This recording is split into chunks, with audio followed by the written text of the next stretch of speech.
고생할 때 주가 위로해 주시겠네. 주를 의지하며 순종하는 자를 주가 안위해 주시리라. 의지하고 순종하는 길은 예수 안에 즐겁고 복된 길이로다. 남의 짐을 지고 슬픔 위로하면 주가 상급을 주시겠네. 주를 의지하며 순종하는 자를 항상 복 내려 주시리라. 의지하고 순종하는 길은 예수 안에 즐겁고 복된 길이로다.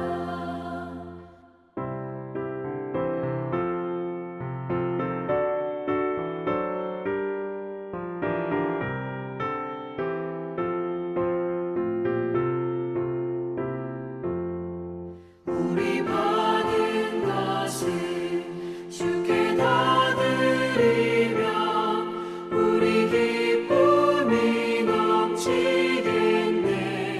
주를 의지하며 순종하는 자를 은혜 풍성케 하시리라. 의지하고 순종하는 길은 예수 안에 즐겁고 복된 길이로다. 주를 힘입어서 말씀 잘 배우고 주를 모시고 살아가세. 주를 의지하며 항상 순종하면 주가 사랑해 주시리라. 의지하고 순종하는 길은 예수 안에 즐겁고 복된 길이로다.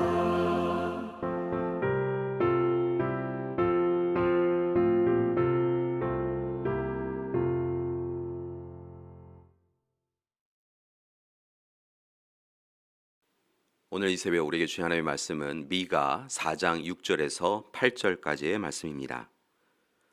여호와께서 말씀하시되 그 날에는 내가 저는 자를 모으며 쫓겨난 자와 내가 환난 받게 한 자를 모아 발을 저는 자는 남은 백성이 되게 하며 멀리 쫓겨났던 자들이 강한 나라가 되게 하고 나 여호와가 시온산에서 이제부터 영원까지 그들을 다스리리라 하셨나니 너 양떼의 망대요 딸 시온의 산이여 이전 권능 곧 딸 예루살렘의 나라가 내게로 돌아오리라. 아멘. 남유다 출신의 미가는 북이스라엘이 행한 죄를 책망하며 하나님의 진노로 인한 심판을 전합니다. 그리고 북이스라엘의 멸망을 목격한 후에는 이 북이스라엘의 멸망을 타산지석으로 삼아서 남유다에게 어서속히 어리석은 자리에서 돌이키라라고 계속하여 주장합니다. 그렇지 않으면 북이스라엘만이 아니라 남유다와 예루살렘도 돌무더기와 같이 될 날이 올 것이다 라고 경고합니다. 그러나 안타깝게도 미가의 예언 그리고 이어지는 많은 예언자의 경고를 들었음에도 불구하고 유다의 지도자들과 백성들은 하나님의 경고를 경홀히 여기고 듣지 않았습니다.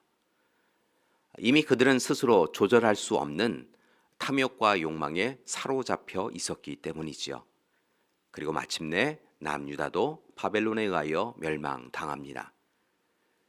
그런데 이렇게 심판의 예언과 심판의 결과에 대한 이야기가 이어지는 가운데 감사한 것은 하나님은 미가를 통하여서 그럼에도 불구하고 이스라엘 백성들에게 회복과 소망의 메시지를 전하고 있다는 것입니다. 그리고 그 근거로 하나님은 이스라엘 백성들에게 소위 메시아 예언을 전합니다. 오늘 말씀이 바로 그에 해당됩니다.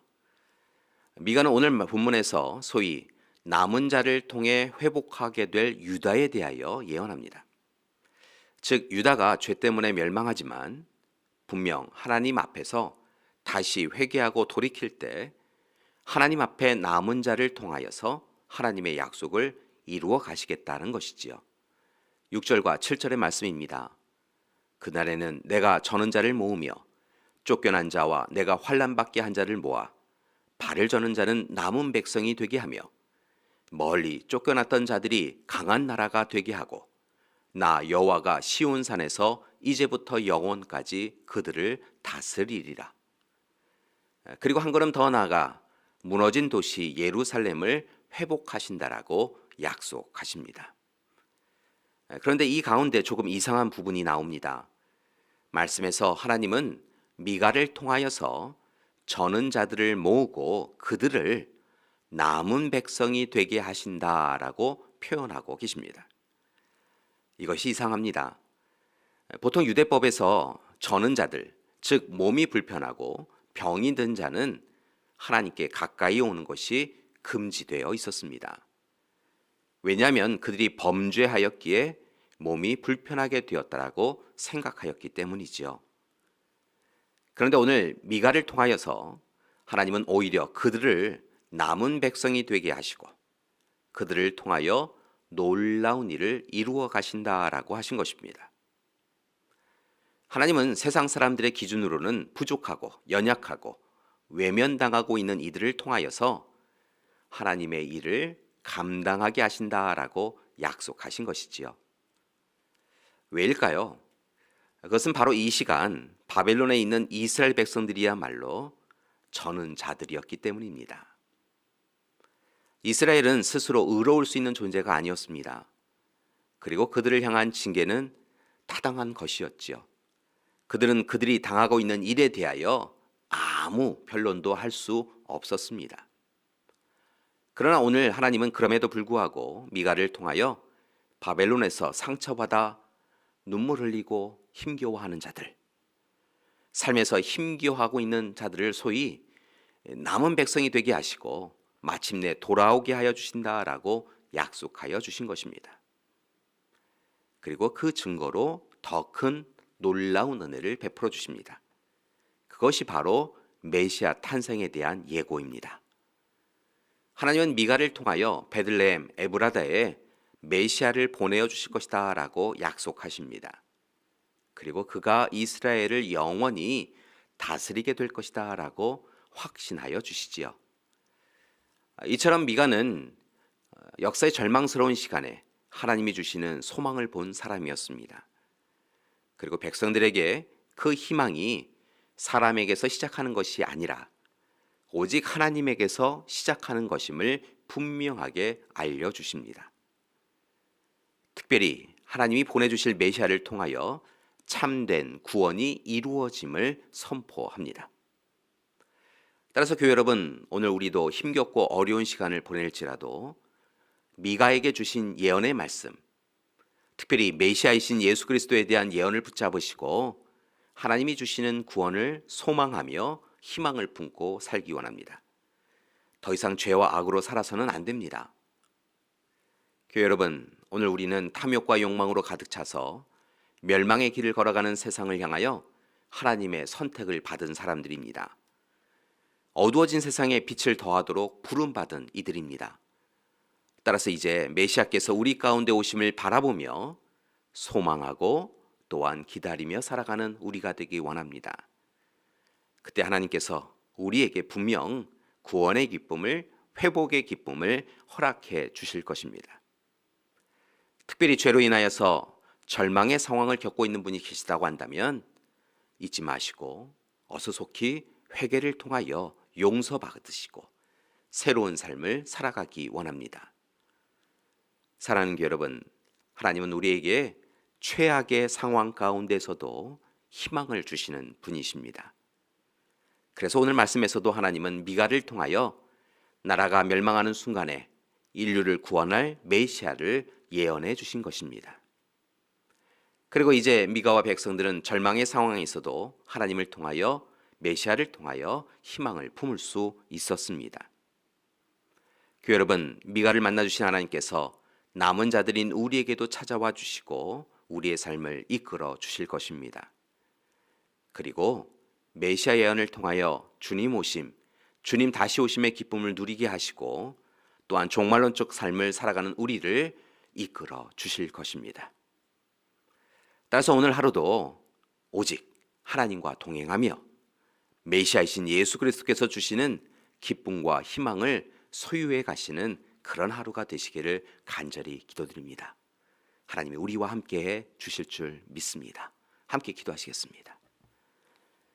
사랑의 하나님, 절망과 낚시 가운데 있는 백성들에게 미가를 통하여 남은 자들에게 찾아오시는 메시아 예고를 허락해 주심을 감사드립니다. 하나님, 오늘 이 시대 우리도 참으로 힘겹고 어려운 시간을 보내고 있습니다. 그러나 또한 분명한 것은 오늘 이 시간 그럼에도 불구하고 하나님 앞에 남은 자들에게 메시아이신 예수 그리스도께서 함께하고 계심을 알게 해주시니 감사드립니다. 이제 하나님, 예수 그리스도와 함께 이 삶을 살아가는 우리 되게 하여 주시옵소서. 절망과 낙심이 우리의 삶에 거하게 되어지는 문제 가운데 사로잡히지 않도록 도와주시옵시고 오직 주님만을 바라보며 주님과 동행하며 주님이 주시는 은혜를 소유해가는 우리 되게 하여 주시옵소서. 이제는 우리 주 예수 그리스도의 은혜와 하나님의 극진하신 사랑하심과 성령님의 더하시고 도우시고 채우시는 귀한 역사가 오늘 이 시간 하나님의 부름받고 보냄받은 자로서 오직 하나님의 남은 자로서 하나님이 기뻐하시는 삶을 살아가기로 작정하는 우리 믿음의 가족들 위해 지금부터 영원토록 함께 하시기를 간절히 축원하옵나이다. 아멘.